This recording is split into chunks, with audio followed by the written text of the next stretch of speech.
निर्जला एकादशी का व्रत भूल कर भी न करें। यह 5 महिलाएं, भक्तों कुछ महिलाएं यदि इससे जुड़ी गलतियां कर बैठें तो इसका असर पूरे परिवार पर पड़ सकता है। इससे जीवन में गरीबी, अशांति और परेशानियां आ सकती हैं। खासकर सुहागन महिलाओं के लिए यह व्रत बहुत महत्वपूर्ण होता है। अगर पूजा के समय कोई गलती हो जाए तो उसका प्रभाव उनके पति और बच्चों पर देखा जा सकता है। इसलिए सुहागन महिलाओं को निर्जला एकादशी के दिन विशेष रूप से सावधानी रखनी चाहिए। आज की वीडियो में हम इन्हीं बातों को विस्तार से समझेंगे। दोस्तों, आज की इस वीडियो में हम ज्येष्ठ महीने के शुक्ल पक्ष में आने वाली निर्जला एकादशी के बारे में बात करेंगे। हम आपको यह बताएंगे कि व्रत कब रखना है, 6 जून को या 7 जून को। इस बारे में जो भी भ्रम है उसे हम दूर करेंगे। इसीलिए वीडियो को अंत तक जरूर देखिए। इस वीडियो में हम कुछ नियम और जरूरी जानकारी साझा करेंगे जो हर महिला को जानना आवश्यक है। आप जानेंगे निर्जला एकादशी के शुभ समय, 23 मई 2025 पूजा की विधि और व्रत के नियम, पूजा पाठ व्रत भले ही यह भी बताएंगे, लेकिन अगर कोई व्यक्ति निर्जल नहीं रह सकता तो क्या करना चाहिए और बिना पीने का उचित तरीका क्या है, जरूर खा लेना। इसके अलावा हम यह भी समझाएंगे आपके जीवन की सारी परेशानियों का दान धीरे-धीरे अच्छा माना जाता है। और एकादशी कमी हो या व्यापार में कौन सी वस्तुएं दान करना श्रेष्ठ रहेगा। भगवान श्री हरि विष्णु जी चीजों का दान करने में इतना धन और सुख मिलेगा तो क्या आपको संभालना मुश्किल हो जाएगा। नहीं मिलेगा। आने वाली पीढ़ियां का जवाब बिना मेहनत के सुख वीडियो में मिलेगा। रुपया पैसा बढ़ेगा। आप यह बैंक बैलेंस लगा कलश का दान कैसे किया जाता है, आपके घर का उसमें पानी भरने की विधि क्या है, या काल सर्प दोष भी हमेशा के लिए समाप्त हो सकती हैं। हम तो केवल सभी बातें दे सकते हैं। आज की वीडियो में विस्तार से मानना या ना मानना आपकी मर्जी। निर्जला एकादशी की जानकारी तो यही कहेंगे कि अगर मान लोगे तो आपका बेड़ा पार हो जाएगा। वीडियो शुरू करने से पहले 23 मई को पड़ने वाली अपरा एकादशी बहुत ही खास मानी जाती है। भगवान की कृपा इस दिन पूजा और व्रत के साथ साथ ही वीडियो को लाइक करें, खाने और डिवाइन जीवन में सुख शांति और समृद्धि आ जाती। भक्तों, यह व्रत साल का सबसे कठिन व्रत माना गया है। निर्जला एकादशी को विष्णु प्रिय तिथि कहा जाता है। यह ज्येष्ठ माह के शुक्ल पक्ष में आता है। जो व्यक्ति बिना पानी पिए इस उपवास को करता है उसे पूरे वर्ष की सभी 24 एकादशी व्रतों का फल प्राप्त होता है और उसके सारे पाप मिट जाते हैं। शास्त्रों में कहा गया है कि अगर कोई व्यक्ति केवल इस एक व्रत को पूरी श्रद्धा और विधि से करता है तो उसे साल भर की सभी एकादशियों का पुण्य प्राप्त होता है। यानी अगर किसी कारण से आप पूरे साल एकादशी व्रत नहीं कर पाते तो केवल निर्जला एकादशी का व्रत रखने से भी आपको उतना ही फल मिल सकता है। साल में कुल 24 एकादशी आती हैं और जब अधिक मास होता है तो इनकी संख्या बढ़ जाती है।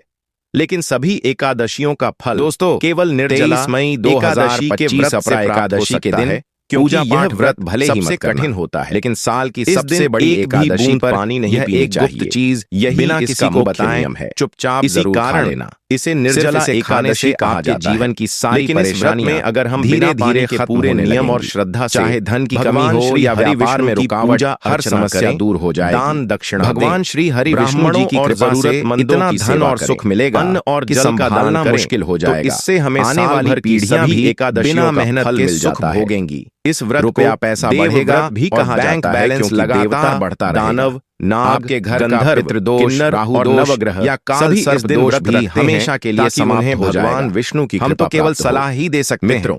अब आप इसको मानना या ना मानना आपकी मर्जी। एकादशी सबसे पहले पांडवों में हम तो यही कहेंगे कि अगर मान लोगे इसे आपका बेड़ा एकादशी भी कहा जाता है। भक्तों, महर्षि वेदव्यास को पढ़ने वाली पांडवों को निर्जला एकादशी व्रत करने की सलाह दी है।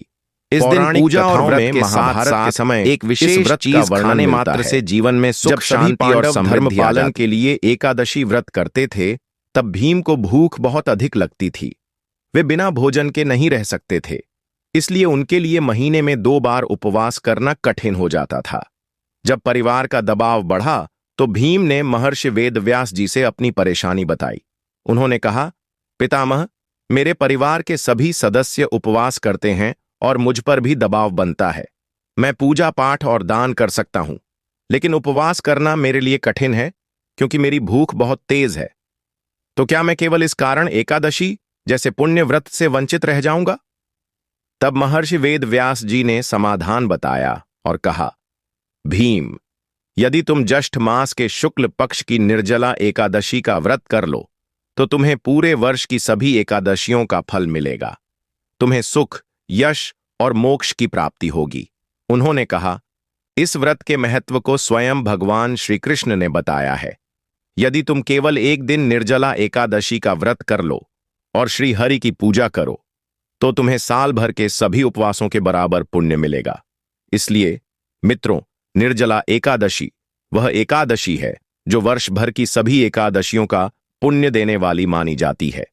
अब भक्तों, पहले जान लेते हैं इस बार निर्जला एकादशी का शुभ समय और पारण का समय क्या है। फिर हम आज के वीडियो में आपके सभी सवालों के जवाब देंगे। ये वीडियो बहुत ही खास है, इसलिए अंत तक जरूर देखिएगा।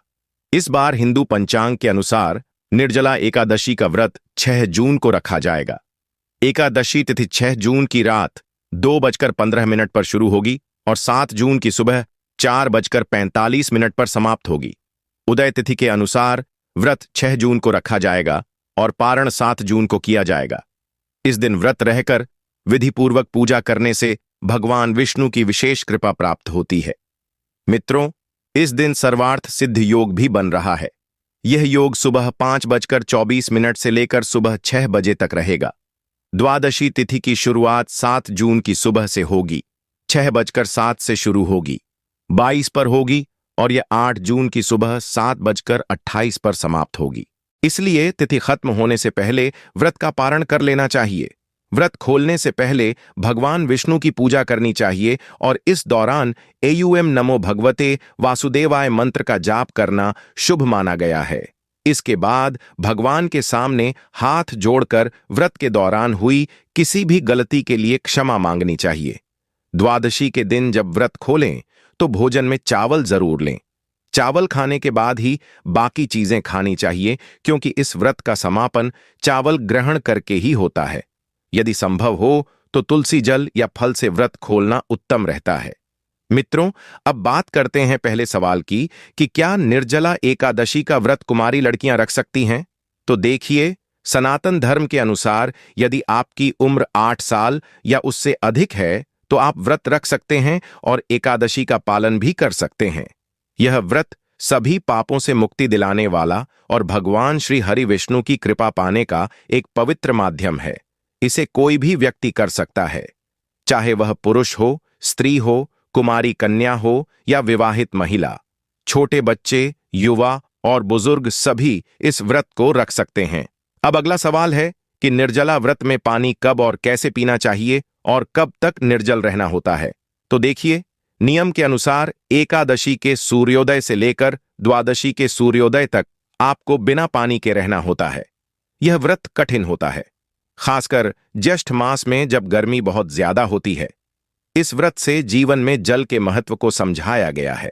लेकिन अगर किसी को बहुत अधिक प्यास लगे या शरीर में पानी की कमी की स्थिति आ जाए तो शास्त्रों में इसका समाधान भी बताया गया है, ताकि प्यास भी बुझ जाए और व्रत का नियम भी बना रहे। उस उपाय के अनुसार यदि व्रत के दौरान अत्यधिक प्यास लगे तो एक मंत्र का 12 बार जाप करें और फिर चांदी, पीतल या मिट्टी के पात्र में गंगा जल मिलाकर पानी रखें और वही ग्रहण करें। इसके बाद आप घुटनों और हाथों को जमीन पर टेक कर जल ग्रहण कर सकते हैं। इस तरह से पानी पीने पर व्रत पर कोई असर नहीं पड़ता। इसके बाद व्रत का पालन जारी रखें।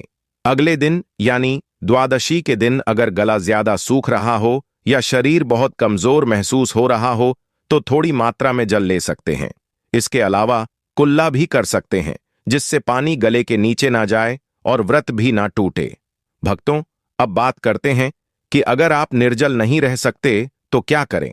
अगर मन में श्रद्धा है कि भगवान विष्णु का व्रत करना है लेकिन शरीर साथ नहीं दे रहा, तो भी आप प्रयास कर सकते हैं। सुबह व्रत का संकल्प लें कि हम सूर्य उदय से अगले दिन तक जल नहीं लेंगे। लेकिन अगर आप पूरी तरह निर्जल नहीं रह पाते तो आप संकल्प ले सकते हैं कि शरीर की क्षमता अनुसार हम निर्जल रहने की कोशिश करेंगे। अगर आप दोपहर तक रह सकते हैं तो दोपहर तक व्रत रखें और फिर भगवान की पूजा करके थोड़ा जल ग्रहण करें। अगर आप शाम तक रह सकते हैं तो ठीक, देर शाम को पूजा करके आकाश की ओर देखकर थोड़ा जल पी सकते हैं। लेकिन अगर आप दिन भर भी नहीं रह पाते तो भी व्रत को जल आहार से पूरा कर सकते हैं। यानी बिना कुछ चबाए सिर्फ जल, चाय या जूस लेकर भी व्रत रखा जा सकता है। यदि जल से भी शरीर साथ नहीं देता और आप बीमार हैं तो फलाहार के माध्यम से भी व्रत किया जा सकता है। बुजुर्ग लोग या कमजोर शरीर वाले एक समय फलाहार या हल्का भोजन करके व्रत कर सकते हैं। यदि आप एक बार अन्न ग्रहण कर लेते हैं फिर भी सात्विक भोजन से व्रत का पुण्य मिलता है। लहसुन प्याज से परहेज करें और भगवान की कथा सुनें। फलाहारी चीजों जैसे सिंघाड़ा, कुत्तू आदि का सेवन कर सकते हैं। अगर यह भी ना हो पाए तो सात्विक अन्न ग्रहण कर लें, लेकिन व्रत की भावना को ना छोड़ें। इस प्रकार एकादशी का पुण्य जरूर प्राप्त होता है। प्रत्येक एकादशी की कथा अलग होती है, इसलिए सही कथा जरूर सुनें जो आपको हमारे डिवाइन एनर्जी चैनल पर आसानी से मिल जाएगी। भगवान की पूजा करें, उनका ध्यान करें और जितना संभव हो उतना समय भगवान श्री हरि विष्णु के चरणों में बिताएं। भक्तों, अगला प्रश्न है कि निर्जला एकादशी के दिन क्या दान करें। तो इस दिन आप गाय का दान कर सकते हैं। साथ ही अपनी सामर्थ्य के अनुसार आप अन्न, वस्त्र, फल, सब्जियां आदि भी दान कर सकते हैं। आपकी जितनी क्षमता हो उसी अनुसार दान करना चाहिए।